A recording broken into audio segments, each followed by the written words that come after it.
Sa Sabado, magaganap na ang isang laban na talaga namang inaabangan ng marami. Siyempre, ang paghaharap ng matagal ng magkaribal na Creamline at Petrogas na gaganapin sa Santa Rosa Sports Complex sa Laguna.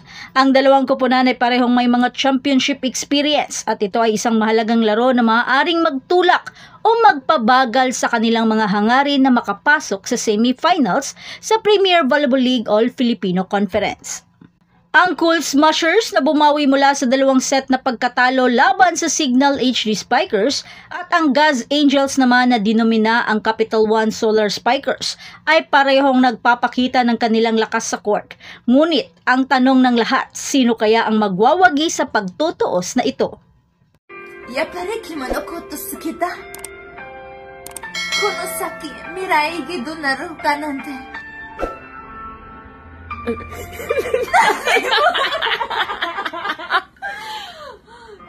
Sa ngayon, tingnan muna natin ang mga key players ng bawat koponan. Para sa Creamline, hindi makakaila ang lakas ni Tots Carlos, Gemma Galanza, Bernadette Pons at Eliza Valdez. Sa kabilang banda, ang Petrogas ay may mga mahuhusay na manlalaro rin tulad ni Brooke Van Sickle, Jonas Sabete, Remy Palma, Aiza Maizo Puntillas at Myla Pablo.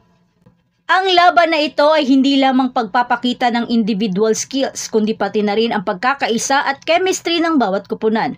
Sa mga nakaraang pagtatagpo, naging dominante ang Creamline, ngunit hindi rin makakaila ang lakas at determinasyon ng Petrogas Angels.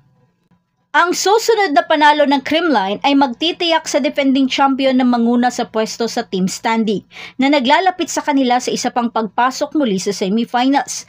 Sa kabilang banda, pag natalo naman ay maglalagay sa pagkatabla sa Petrogas ang Creamline at malalagay ito sa ikatlong pwesto, kasunod ng PLDT at Choco Mucho, na nangunguna sa grupo na may 6 na panalo at 1 talong record.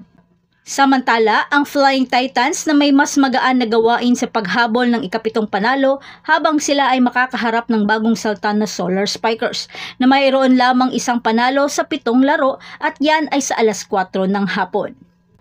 Ngunit ang lahat ng mata ay nakatuon sa pagtutuos sa pagitan ng Creamline at Petrogas sa alas 6 ng gabi. Isang laban na nangangakong magiging isang pagpapakita ng lakas at diskarte ng dalawang koponan.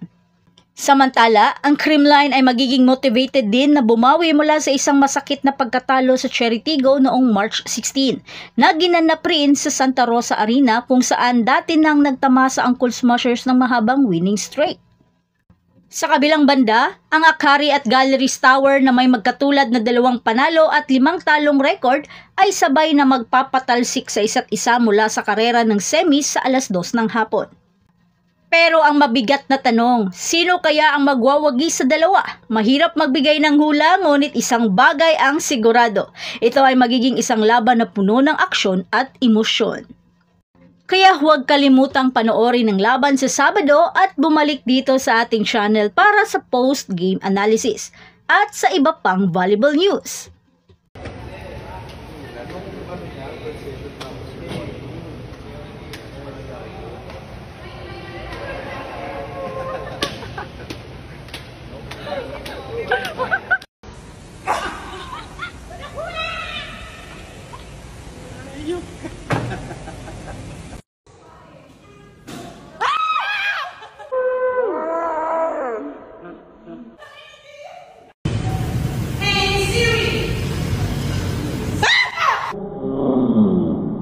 I love you.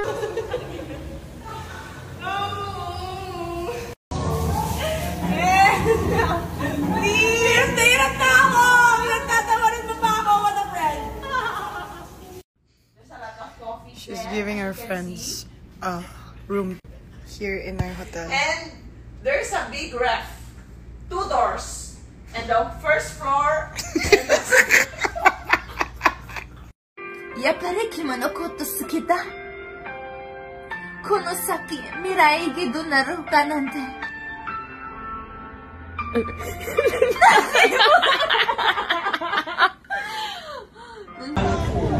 Ito na, joke ako. Anong tawag sa isdang nakakapagsulat sa ilalim ng dagat? Lafish. Mali? Ano? Anong tawag sa isdang nakakapagsulat sa ilalim ng dagat? Fish? Fish, hindi. Pag mo nahula, ang tatanungin mo lang. Sige, ano? Dolphin.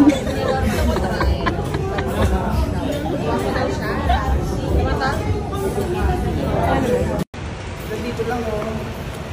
Dito agad. Ato! Dito lang oh. Upo ka lang na gano'n. Ganun ba yun? Handa na ba tayo? Handa na ba tayo?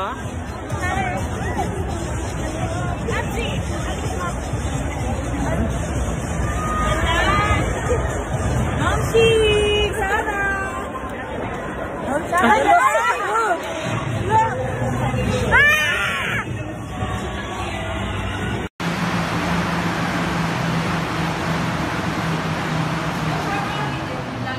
Ano? Machi-machi. So that's it. Thanks for supporting this channel and please don't forget to like and subscribe and spike the notification bell para lagi kang updated sa mga volleyball ganap. And thanks for watching.